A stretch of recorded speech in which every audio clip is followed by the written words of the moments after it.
નમસ્કાર મિત્રો, જો તમારી રાશિ આ 4 રાશિઓમાંથી એક છે તો આ વિડિયોને મજાક સમજવાની ભૂલ બિલકુલ ન કરતા. બ્રહ્માંડમાં એક એવો ભયાનક અને ખતરનાક સંયોગ બનવા જઈ રહ્યો છે જેની અસરથી પૃથ્વી પર હાહાકાર મચી શકે છે. આવનારા 24 કલાકમાં નવગ્રહો પોતાની ચાલ બદલી રહ્યા છે અને તેના કારણે ચોક્કસ તારીખો પર ચોક્કસ રાશિના લોકોના જીવનમાં એક મોટો ભૂકંપ આવવાનો છે. શું તમે જાણો છો કે તમારી એક નાની ભૂલ તમને રોડ પર લાવી શકે છે? કે પછી આગામી દિવસોમાં તમારી સાથે કંઈક એવું ઘટવાનું છે જેની તમે સપનામાં પણ કલ્પના નથી કરી? જ્યોતિષ શાસ્ત્રના સૌથી ભયાનક અને ગુપ્ત પાનાઓમાંથી આજે અમે એ સત્ય બહાર લાવ્યા છીએ જે આજ સુધી તમારી સામે છુપાવવામાં આવ્યું હતું. તારીખ 11, 18 અને 25. આ 3 તારીખો નોંધી રાખજો. આ દિવસોમાં શું થવાનું છે?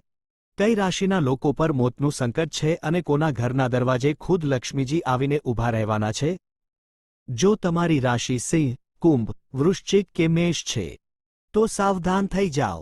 આ વિડિયોને અંત સુધી જુઓ, કારણ કે એક સેકન્ડ પણ મિસ કરી તો કદાચ આગામી સમયમાં પસ્તાવાનો મોકો પણ નહીં મળે.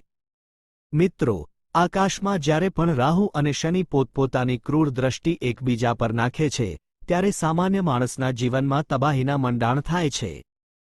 જ્યોતિષીઓના મતે આ વખતે સૂર્યગ્રહણ અને ચંદ્રગ્રહણ પછીનો આ સૌથી ખતરનાક સમયગાળો શરૂ થઈ રહ્યો છે.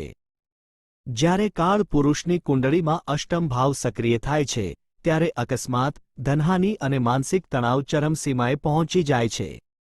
તમે નોટ કર્યું હશે કે છેલ્લા થોડા દિવસોથી તમારા ઘરમાં વગર કારણે ઝઘડા થઈ રહ્યા છે, પૈસા પાણીની જેમ વહી રહ્યા છે અને રાત્રે અચાનક તમારી ઊંઘ ઉડી જાય છે. આ કોઈ સામાન્ય બાબત નથી. આ એ સંકેત છે કે તમારા ગ્રહો પર કોઈ નકારાત્મક શક્તિ હાવી થઈ રહી છે. આપણે આગળ વિગતવાર વાત કરીશું કે કઈ રાશિ પર શું વિપત્તિ આવવાની છે, પણ એ પહેલાં એ સમજી લો કે આ મહિનાની અમુક તારીખો કેમ કાળ સમાન સાબિત થઈ શકે છે. પ્રથમ કાળી તારીખે વાહન ચલાવતી વખતે ખાસ ધ્યાન રાખવું. બીજી કાળી તારીખે કોઈને પણ ઉધાર પૈસા આપવાનું ટાળજો, નહીંતર એ પૈસા ક્યારેય પાછા નહીં આવે. ત્રીજી કાળી તારીખે તમારા પોતાના જ લોકો તમારી પીઠમાં છરો ભોંકી શકે છે. ચાલો હવે વાત કરીએ એ મુખ્ય રાશિઓની જેમના જીવનમાં આ દિવસો દરમિયાન મહાઉથલપાથ થવાની છે. એક શબ્દ ધ્યાનથી સાંભળજો. મેષ રાશિના જાતકો, તમારો સ્વામી મંગળ છે જે અગ્નિ તત્વનો ગ્રહ છે. આવનારા દિવસોમાં મંગળ અને રાહુનો અંગારક દોષ બની રહ્યો છે. તમારા ક્રોધ પર તમારો કાબૂ નહીં રહે.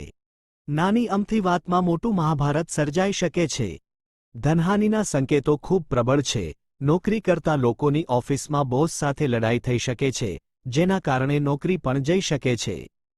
15 તારીખે કાળા કપડાં પહેરવાનું ટાળજો, નહીંતર રાહુ તમને નુકસાન પહોંચાડી શકે છે. વૃશ્ચિક રાશિના લોકો રહસ્યમય હોય છે, પણ આગામી સમયમાં તમારા આ જ રહસ્યો તમારી સામે હથિયાર બનીને આવી શકે છે. તમારા જ કોઈ ખાસ મિત્ર અથવા સંબંધી તમારી વિરુદ્ધ મોટું ષડયંત્ર રચી રહ્યા છે. પીઠ પાછળ વાર થવાની પૂરેપૂરી સંભાવના છે. આરોગ્ય પર પણ સંકટ આવી શકે છે. અચાનક પેટ અથવા લોહીને લગતી કોઈ ગંભીર બીમારી તમને ઘેરી શકે છે. આનાથી બચવા માટે દર મંગળવારે હનુમાન ચાલીસાના પાઠ કરવા અને કોઈ અજાણી વ્યક્તિ પર ભરોસો ન કરવો. સિંહ રાશિના જાતકો જેઓ હંમેશા રાજાની જેમ જીવવાનું પસંદ કરે છે, તેમના માટે શનિની સાડાસાતી કે ઢૈયા જેવી જ ભયાનક સ્થિતિ સર્જાઈ રહી છે. સૂર્યને ગ્રહણ લાગવા જઈ રહ્યું છે. સમાજમાં તમારી પ્રતિષ્ઠા ખરડાઈ શકે તેવા આક્ષેપો તમારા પર લાગી શકે છે. કોર્ટ કચેરીના ચક્કરમાં ફસાઈ જવાનો મોટો ભય છે. આર્થિક કટોકટી પણ આવી શકે છે. જો તમે શેરબજાર કે લોટરીમાં પૈસા રોકવાનું વિચારતા હોવ તો અત્યારે જ અટકી જજો. તમારો આખો એકાઉન્ટ ખાલી થઈ શકે છે.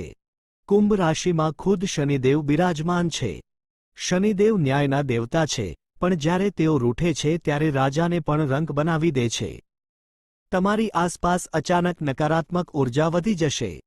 ઘરમાં વારંવાર કાચ તૂટવો, દૂધ ઢોળાવવું કે કાળી બિલાડીનું આવવું એ સંકેત છે કે રાહુ શનિ તમારી પરીક્ષા લઈ રહ્યા છે.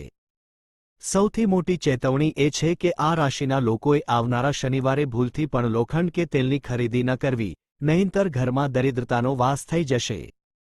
ઘણા લોકો વિચારે છે કે આ બધું અંધશ્રદ્ધા છે, પણ વિજ્ઞાન અને જ્યોતિષ બંને માને છે કે ઊર્જા ક્યારેય ખોટી નથી હોતી. જો તમારા જીવનમાં નીચે મુજબના ચિહ્નો દેખાઈ રહ્યા છે, તો સમજી લેજો કે તમારી રાશિ પર પણ આ ભયાનક સમયની અસર શરૂ થઈ ચૂકતી છે. જેમ કે ઘરના મુખ્ય દરવાજા પાસે વારંવાર ચંપલ ઉલટા પડવા, જે ઘરમાં રાહુ અને નકારાત્મક શક્તિઓનો પ્રવેશ દર્શાવે છે. પૂજા કરતી વખતે દીવો અચાનક બુઝાઈ જવો, જે પિતૃદોષ અથવા દેવી દેવતાઓ નારાજ હોવાનો સંકેત છે. રાત્રે બરાબર સવારે 3:15 વાગ્યે અચાનક ડર લાગીને જાગી જવું, જેનો અર્થ છે બ્રહ્માંડની નકારાત્મક લહેરો તમારા મગજ પર હાવી થઈ રહી છે.